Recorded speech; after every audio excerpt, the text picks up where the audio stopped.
All right, everyone, today I'm going to talk with you about a powerful marketing tool that is often overlooked. We're not going to do any intros or anything like that. We're jumping right into it. And what am I talking about? I'm actually talking about a contact form. That is right. You might be thinking, what is that? Or why are you talking about contact forms? How is this going to help my practice grow? I'm going to share with you all that in just a minute.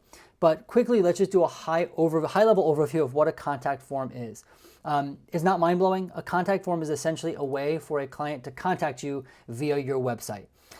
If you're using something like Squarespace, you've probably seen a contact form like this. Or if you've ever reached out to anyone on the internet, they probably have generic contact forms that kind of look like this. Enter your name, your email, send us a message, we'll get back to you. Right? And now a contact form can actually be a really powerful marketing tool for collecting client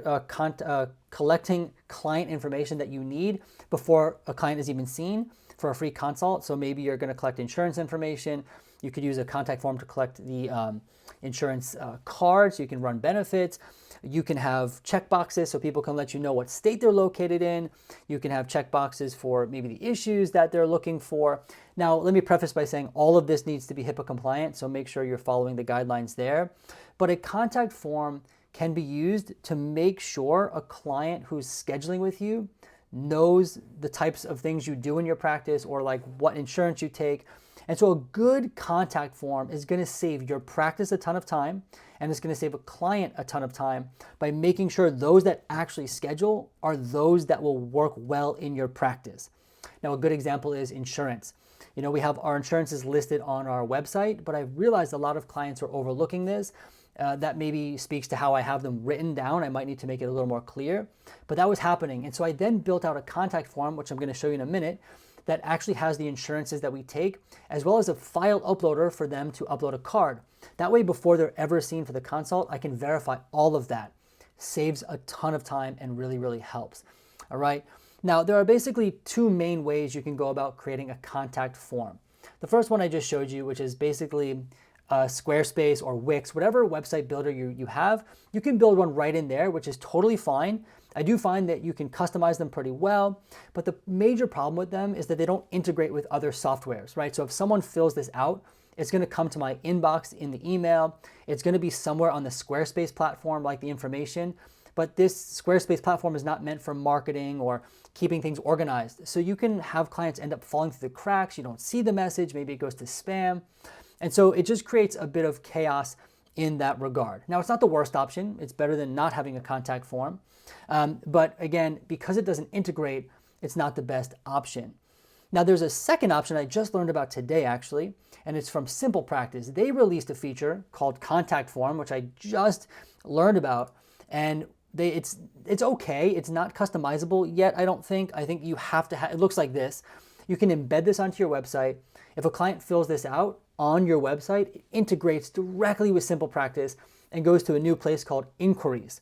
So that's really cool to have a contact form that is integrated directly with your EHR. You can imagine how much time that saves you. No more creating new client profiles and things like that, but just really, really great integration there. I hope that customization comes and things like that. I don't know if I would use this quite yet because what I'm using right now is a custom contact form built in my CRM.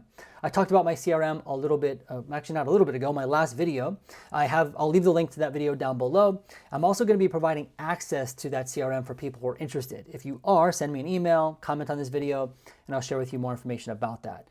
But this contact form, I like it for a few reasons. Number one, it's highly customizable.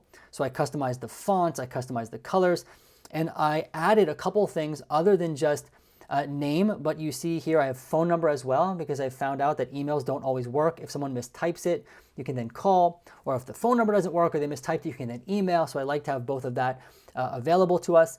And then, like I shared with you before, I've been having a lot of issues with the insurance. Our clients calling, we don't take their insurance. They're frustrated. They feel like they wasted their time. So now we have this here where they can check off what insurance they have, and we even have the uploader, so they can upload a card to us and we can go ahead and verify before they're seen, right? You can imagine how much time that saves.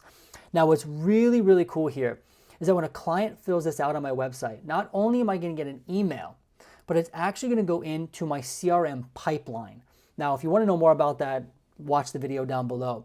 But a pipeline is essentially a place where all of our potential clients live in their various stages.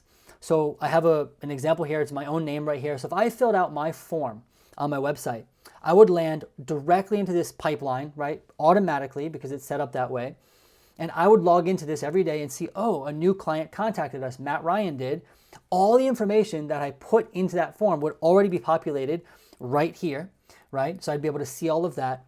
And then I can call the client directly from the pipeline. I could email them directly from the pipeline and then move them along the different stages until hopefully they become an active client. And you can see here that this is a almost foolproof way to make sure clients don't fall through the cracks. This has been absolutely revolutionary for our practice and really, really helpful. And it all starts though with that contact form, right? So this is just something I really felt like I wanted to talk about today, because who's talking about contact forms? But I do think it's a powerful tool. I would love to know how you use contact forms or how you plan to use contact forms after watching this video. But I hope this video is helpful for you. I hope you learned something. And until next time, I'll see you in the next video.